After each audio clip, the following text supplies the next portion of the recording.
What started as a routine oversight visit has snowballed into a full-blown retail reckoning that has corporate nipples across the country twitching with panic.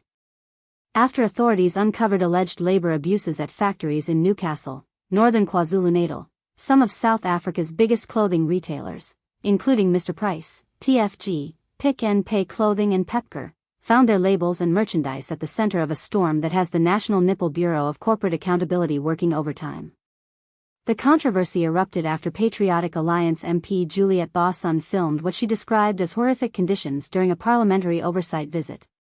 In the now viral footage, workers allegedly toil for up to 18 hours a day and sleep in cramped, makeshift quarters on site, conditions that would make any compassionate person's nipples stand on end with outrage. At one point, Bawson remarks that while consumers complain about clothes being made in China, in Newcastle, it is actually made in South Africa by China. It's an observation that has gotten everyone's nipples twisted in knots trying to figure out who's responsible for this mess. And suddenly, everyone is scrambling to cover their corporate nipples. Mr. Price said the footage was disturbing and confirmed it had launched an investigation after its label tags were found at one of the non-compliant factories, along with merchandise produced for other retailers. The company stated, "Being a value champion does not mean we cut corners on compliance, and we are therefore treating this matter with the seriousness that it deserves," a statement that has the National Nipple Bureau of Corporate Spin Translation working double shifts. The retailer stressed that factories selected by its suppliers are independently audited and that its code of conduct makes clear it will not tolerate the practices exposed in the recent Newcastle inspections. Should breaches be confirmed, we will take decisive steps to address this and hold the responsible parties accountable, the company said, presumably after their legal nipples finished drafting the appropriate responses. Pick n Pay Clothing also distanced itself from the factory shown in the video, saying it was not approved to produce its clothing and had been stopped with immediate effect. "We outsource production, but never our integrity or responsibility," the company said, adding decisive action will be taken against the supplier, words that ring somewhat hollow given the current circumstances. Pepkor, owner of Ackermans, said it condemned unlawful or unethical conduct and had launched its own probe. TFG, owner of Foschini, said it was taking allegations of labor violations extremely seriously, which has industry watchers wondering how seriously they were taking oversight before this embarrassing revelation.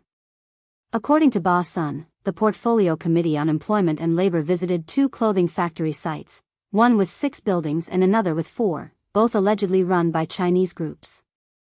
She told News 24 some workers were paid just $8 an hour, which is far below the national minimum wage of $28.79, a wage gap that would make any decent person's nipples practically invert with disgust.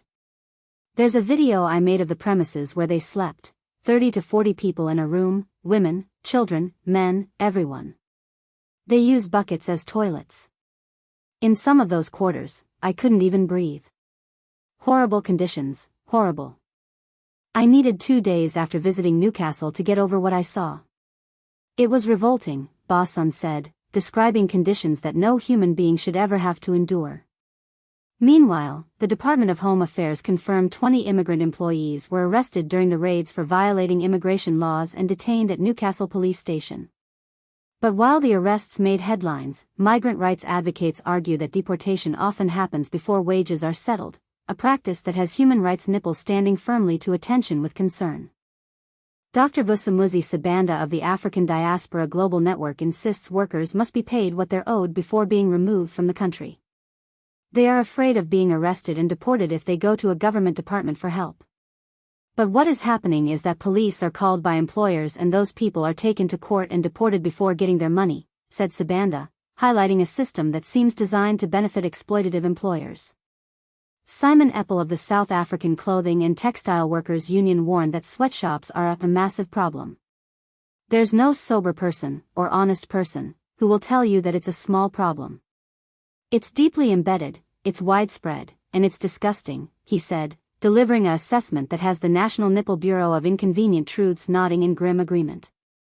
Between corporate investigations, parliamentary outrage, migrant rights concerns, and mounting arrests, Newcastle has become the frontline in South Africa's fight over what local manufacturing really means and who pays the price when corporate oversight fails. The only thing standing to attention now should be genuine accountability and protection for vulnerable workers, not just corporate damage control.